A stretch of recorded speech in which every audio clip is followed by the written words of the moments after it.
अस्सलाम वालेकुम साथियों,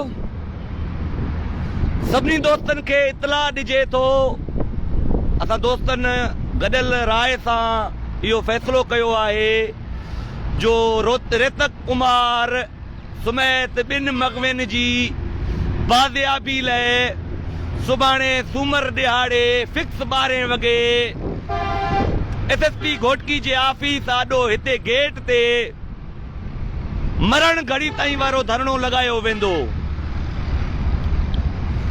सुभाणे सूमर दिहाड़े फिक्स 12 वगे SSP घोटकी जे ऑफिस आडो हिते मेन गेट ते मरण घड़ी ताईं वारो एहतजाज कयो वेंदो, धरणो लगायो वेंदो।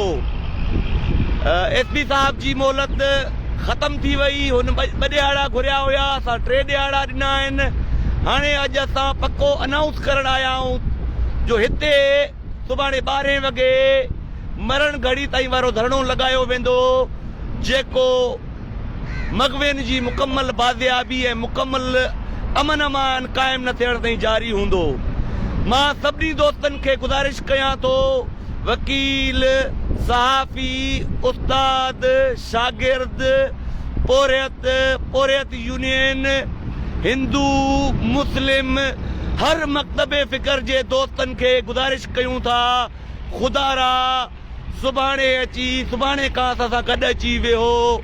तव्हांजे वेहण सां, तव्हां हज़ारे माण्हुनि जे वेहण सां अमन अमान कायम कराइण में चंद कलाक लगंदा। जेकॾहिं असां 50, 100, 20 दोस्त जिते असांखे केतिरा ॾिहाड़ा केतिरा महीना लॻी सघनि था, तव्हां सभिनी जे गॾजण सां कलाकनि में अमन अमान कायम थी सघे थो, कलाकनि में सभु मगवी बाज़ियाब थी सघनि था। असां सभिनी दोस्तनि खे गुज़ारिश कयूं था, ही रेतक कुमार अकेलो न आहे, ही ॿिया मगवी अकेला न आहिनि, ही तव्हां असांजा बचड़ा आहिनि, तव्हां असांजा भाइर आहिनि। जेकॾहिं अॼु तव्हां असां रेतक कुमार जे आज़ादी लाइ बाज़ियाबी लाइ गॾु न थियासीं, ॿियनि मगवियुनि जी बाज़ियाबी लाइ गॾु न थियासीं, त सुभाणे तव्हां असां लाइ बि केरु आवाज़ न उथारींदो। खुदारा जागो, हिम्मत कयो, हिक ॿिए सां गॾु बीहो। ॿी गुज़ारिश, प्रिया कुमारी जा वालदेन हुजनि या जन जा प्यारा अगवा थियल आहिनि, उन्हनि जा वारिस असां सां गॾु अची हिते वेहनि, उन्हनि जी बि बाज़ियाबी ताईं धरणो कॾहिं बि ख़त्म न कयो वेंदो। असां वादो कयूं था सभु दोस्त जो 5 हुजूं, 500 हुजूं, 5000 हुजूं, जन जा प्यारा अगवा थियल आहिनि, उन्हनि जा वारिस अची असां सां गॾु वेहनि। इंशाअल्लाह उन्हनि जी बाज़ियाबी ताईं बि एहतजाज जारी रहंदो।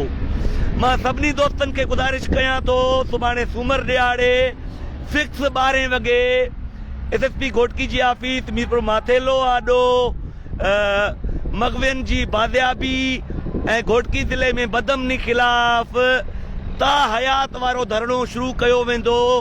ता हयात वारे धरणे जो आगाज़ कयो वेंदो, जेको असांजे मरण घड़ी ताईं, जेके मगविन जी बाज़ियाबी ताईं, जेकी मुकम्मल अमन अमान कायम न थियण ताईं जारी रहंदो।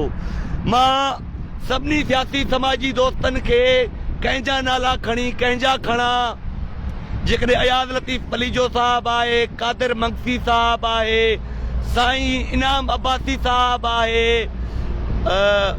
जसकम बशीर खान कुरैशी आहे, उनजा अॻवान सनान खान कुरैशी आहे, जसकम आरेसर आहे, सिंध सुजागी फोरम आहे, साईं ज़ैन शाह आहे।